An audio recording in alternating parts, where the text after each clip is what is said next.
1985 to 1987, Imran was once again probably the greatest all-rounder in the game at the time. Imran played a key role in New South Wales' 1984-85 Sheffield Shield victory, performed well in the ensuing World Championship of Cricket, then produced a superb spell of 6 for 14 from 10 overs against India in a one-day tournament in Sharjah. In 1986-87, Imran, restored to the captaincy, led Pakistan to its first ever Test series win against India in India. He made 135 not out in the first Test, but he decided that 1987 would be his last year in international cricket. The India-Pakistan rivalry has been often compared to the Ashes, but the cricket hasn't been like the Ashes because the cost of defeat has always been greater than the rewards of victory.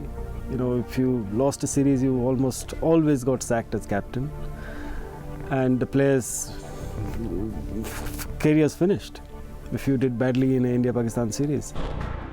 In 1987 at the Oval, Imran led Pakistan to an unassailable lead in the Test series against England. In the last match, he ensured the series victory, the first for Pakistan and England, with an imperious 118. 100 in what he says will be his last Test match. A great performance from Imran Khan, beautiful innings. Following his personal triumph against England, Imran led Pakistan in the 1987 World Cup. But the unfancied Australians upset the Pakistanis in a semi-final and went on to win the series. Imran's career was over, or so he thought. Javed Miandad led Pakistan to a home series win over England in 1987-88. But it seemed the whole country wanted Imran Khan to return. Javed resigned the captaincy, and Imran made his comeback for an outstanding 3-Test series against the West Indies. Imran was persuaded, as he says, against his better judgment, to come back and play in that series. And the series turned out to be one of the finest series of the 1980s.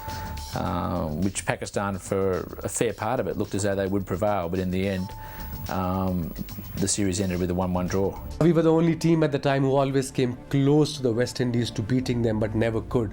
And I think we really played amazing cricket there. The first Test we won, the second Test match we draw, and the third Test match we lost. So it was a very close series, and West Indies in 86-88 was one of the best sides in the world.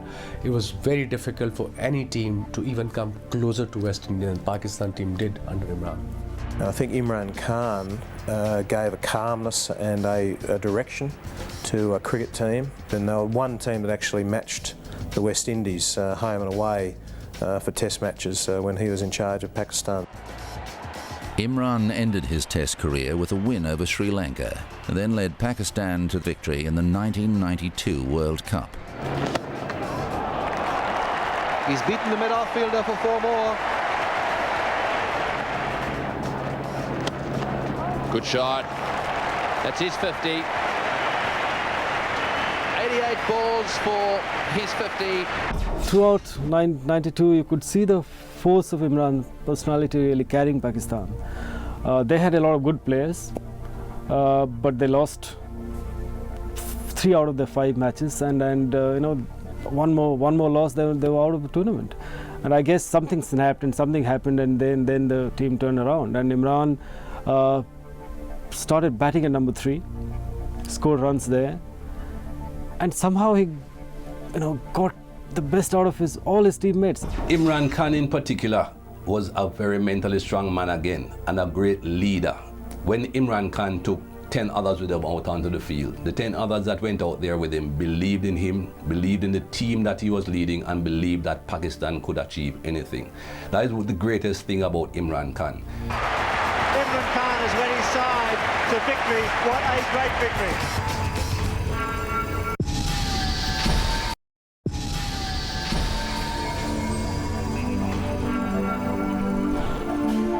In retirement, Imran set himself the monumental task of raising the money to build a cancer hospital in Lahore in memory of his mother. As he fought to raise funds for the hospital, Imran became a focus, a champion for Pakistan's underprivileged. By 1997, he was campaigning for political office.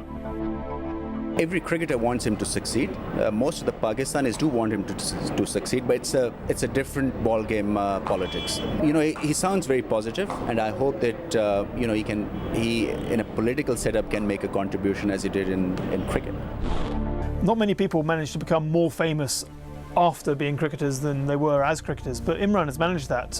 He's become a strident politician in Pakistan. He was one of the most fervent opposers of the Musharraf regime, and his movement for democratic change has never quite taken off politically, but he has put him in the spotlight. Basically, he's possibly the global spokesman for Pakistan politics these days.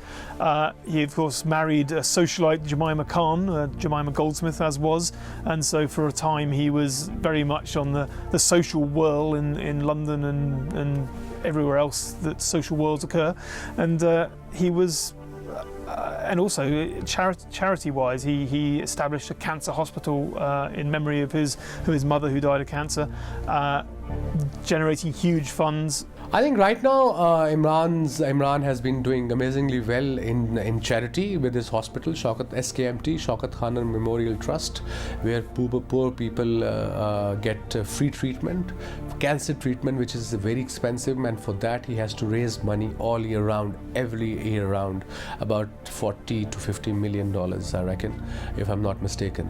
And as far as in politics, I think people are taking him seriously now. He speaks from the heart, and one quality I know Imran, and I can vouch for him, that he's a very honest person, and I think honesty is a big requirement in our politics back home.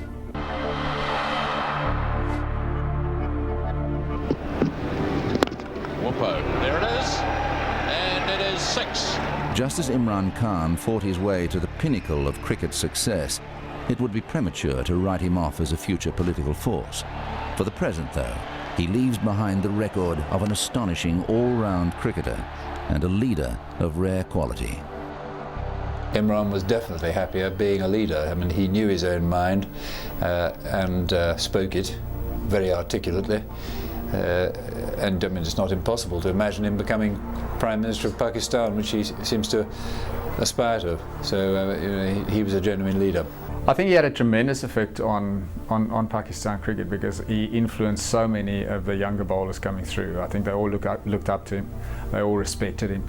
It's actually a pity in a way that he's not more involved there, or hasn't been more involved from a cricketing point of view throughout time since he's retired. Clearly he's had other ambitions and he's got into a totally different field of life and walk of life. He was, I thought, quite outstanding for Pakistan cricket, and not all that's happened since he's gone has been of the same quality. Imran Khan played in 88 test matches. He made 3,807 runs at an average of 37.69. He made 6 centuries. He took 362 test match wickets at an average of 22.81. In 175 one-day internationals, he made 3,709 runs at 33.41 and took 182 wickets. You are rated Imran one of the finest all-round cricketers that I've ever seen, and he was a great captain, tremendous captain. And I mean, the players respected him. He